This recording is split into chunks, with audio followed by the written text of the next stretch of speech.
약은 3일 간격을 두고 치셔야 되는데 칠 것만큼 어려워요. 그래서 3차 약제, 방지력대로 3차 약제 칠 때 혼용 가능한 그 화상 약제를 선정하면 제일 좋아요. 근데 올해 같은 경우에는 그 방지력 제가 뒤에서 말씀드리겠지만 작년까지는 그 무릎 반짝두기냐 뭐 일치 월차 이런 것들을 선정하게 되면 혼용이 가능했었거든요. 그건 제가 여기 방지책에 말씀드려서 다시 한 말씀 드릴게요. 이제 제가 사각병유충 이제 말씀드리는데요. 방지력까지 해서 말씀드리고 남은 시간에는 각각 병에 대해서 말씀을 또 드리도록 할게요.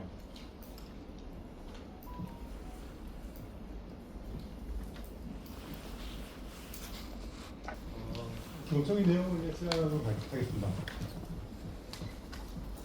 그 농약 사시다 보면 여러 가지 제형들이 있죠. 무슨 소화제니, 무슨 액제니 종류가 많죠. 근데 요거 좀 잘 보셔야 될 것 같아요. 농약 사실 때 제형 중에 이거야 유탁 액제, 그 다음에 뭐 유제 이런 것들이 있거든요. 유자가 들어가는 거, 유탁 액제, 유제 이런 것들은 약 효과는 좋은데요. 약 효과가 좋다는 얘기는 뭐냐면 침투력이 좋아서 약 효과가 좋은데요. 단점이 있어요. 이런 것들. 침투력이 우수해서 약 효과 좋은 유탁 액제나 유제는요. 잘못하면 약해 확률이 되게 높아요. 특히 다른 거하고 혼용했을 때 특히 높아요. 그래서 드실 때 유제나 유탁 액제는 좀 주의를 하셔야 될 것 같고요. 농약 쓰실 때 이제 이걸 잘 보셔야 돼요. 작용 기작용. 농약 쓰실 때 농약을 사시게 되면 이렇게 농약병에 살균제냐 살충제냐 이렇게 나와 있을 때 그 밑에 보시면 작용 기구에서 4일 아니면 살충제는 이렇게 숫자로 이렇게 표시되는 것들이 작용 기작이거든요. 근데 중요한 거 이겁니다. 농약을 사셨을 때 작용 기작을 보시게 되면 다른 거 필요 없고요. 카 있죠, 카. 그죠? 카로 되어 있는 거는 안전한 약을 보시면 돼요. 그러니까 보호살균제가 다 카고요. 카가 왜 좋냐면 농약을 잘못 쓰게 되면 문제가 될 수 있는 게 뭐예요? 약제 저항성, 그죠? 내성 생긴다는 얘기 들어보셨죠? 그 농약을 자주 줘도 효과가 없어지는 게 결국에는 저항성이 생겨서 그런 거거든요. 근데 카만큼은 저항성이 없는 보호살균제. 여러 번 쳐도 문제가 안 생기는 약들이 작용 기작 카라 보시면 돼요. 약질 저항성 위험성이 요거요. 예를 들어서 사과나무에 가장 문제가 되는 균들이 갈반이라고 왔을 때요. 그죠? 갈반균이 잎에 잔뜩 있으면 농약을 치시잖아요. 그죠? 농약을 치실 때 한 농약을 치게 되면 균들이 대부분 죽어요. 근데 문제는 까만 균이에요. 까만 균. 까만 균은요. 태어날 때부터 A 살균제에 아예 안 죽히는 태어나는 거예요. 유전적으로. 안 죽어요. A 살균제에 완전 담궜다 해도 안 죽는 거예요. 이런 상황에서 시간이 지나면 어떻게 돼요? 기존의 갈반균도 증식이 되고요. 근데 문제는 A 살균제에 아예 죽지 않게 태어나 유전적으로 그 균조차도 같이 증식이 되는 거거든요. 이렇게. 그죠? 그런 상태에서 A 살균제를 치게 되면 유전적으로 내성을 갖고 태어난 균들은 아예 변함이 없죠. 이렇게 되는 거예요. 결국에는 농약을 치긴 하지만 결과적으로는 아무 효과가 없는, 그죠? 이렇게 된다고 보시면 돼요. 이게 약제 저항성의 위험성이라고 보시면 돼요. 그래서 다 아시겠지만 농약 치실 때는 이렇게 계통을 달리해서 이렇게 치시면 일부 균들이 증식을 하다가도 피해가 날 정도까지 그렇게 밀도가 높아지지 않습니다. 지금까지 농약을 이제 많이 사서 쓰셨을 거예요, 그죠? 근데 그 농약 쓴 것 중에 보시면은 아까 말씀드린 작용 기작이 4일, 다이, 다삼 요것들이 전체 농약의 한 70%를 차지했다고 보시면 돼요. 그리고 작용 기작 카를 말씀드렸는데 카가 아닌 요 세 가지는 정말 사용시 주의하셔야 돼요. 이런 농약은요. 작용 기작 4, 1, 다 2, 다 3이다 이러면 1년에 쓸 수 있는 횟수가 정해져 있고요. 네. 막 쓰면 안 돼요. 아무리 효과가 좋다 해서 이걸 여러 번 쓰게 되면 앞에서 보여드렸듯이 약제 저항성이 생겨가지고요. 효과가 없어진다는 얘기야. 특히 이제 사일 보시면 사과 농사할 때 많이 쓰는 살림꾼, 실바코 많이 쓰시죠? 근데 저것도 보시면요. 연간 2번까지밖에 사용이 안 된다고 보시면 돼요. 이게 이제 이런 자료들은 평생 사과 농약 연구하신 엄재 교수님, 경북대에서 퇴직하신 그 교수님이 다 연구해서 나온 자료 보시면 돼요. 그러니까 신뢰를 하시고요. 그 다음에 다 2도 그렇고요. 문제는 다 3이에요.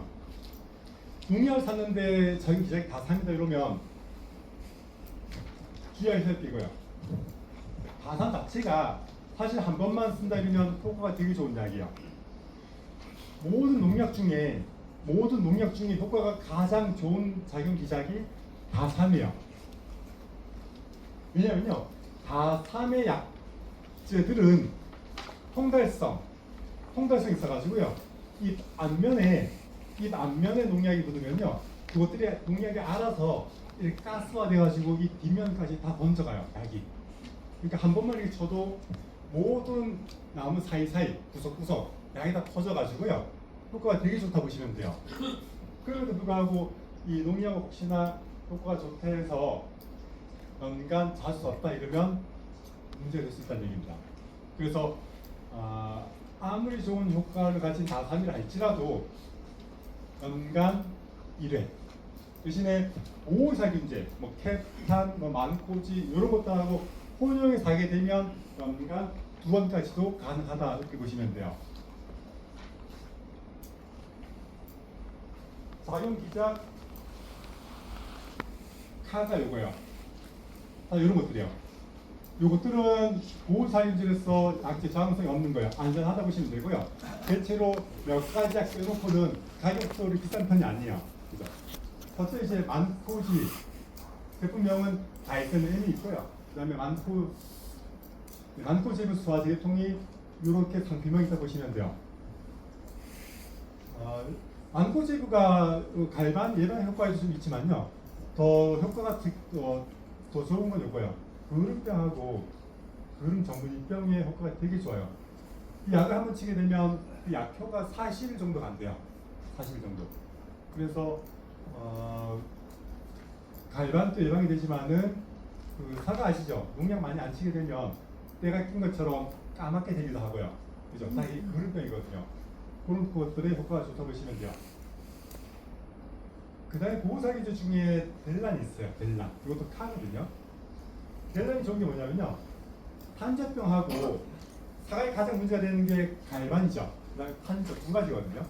두 가지를 동시에 방지해 가능한 게 델란이에요. 효과가 되게 좋아요. 근데 그럼에도 불구하고 효과는 좋지만 자주 쓸 경우에 여러 번 쓸 경우에 문제가 될 수 있는 게 격리성병 발생을 더 안 생길 거를 오히려 자주 치게 되면 격리성병이 더 발생이 되는 그런 부작용이 있거든요. 농약이 참 어렵죠, 그죠? 벨란의 장점이 또 이거예요. 특히 장마철에 비가 자주 오시다 보니까 약치기가 되게 어려워요, 그죠? 약치고 나와서 비가 왔다 이러면 거의 씻겨 내려간다 보시면 돼요.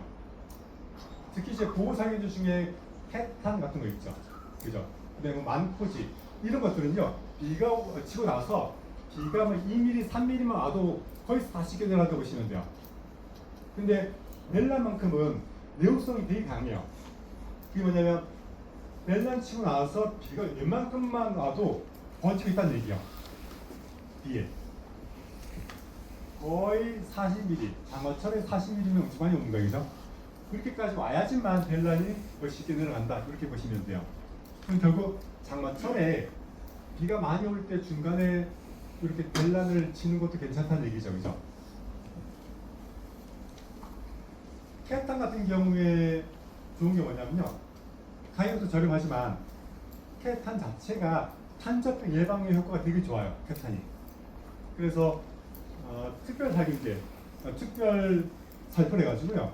뒤에 제가 방지를 말씀드렸지만 방지력 사이사이에 비가 자주 올 때는 케탄을 수시로 쳐도 된다는 얘기거든요. 저런 것들은. 살균제 카잖아요. 그죠? 보호 살균제고 약제 저항성이 없는 그렇게 보시면 돼요. 다코닐도 자기 기장이 카예요. 그래서 다코닐도 케탄처럼 탄저병 예방 효과에 좋은 약 중에 하나가 다코닐이에요. 그리고 뒤에 말씀드린 브론사이드. 그러면 케탄, 다코닐, 브론사이드 이 세 가지가 탄저병 예방에 가장 좋은 약 중에 하나라고 보시면 돼요. 세 가지가.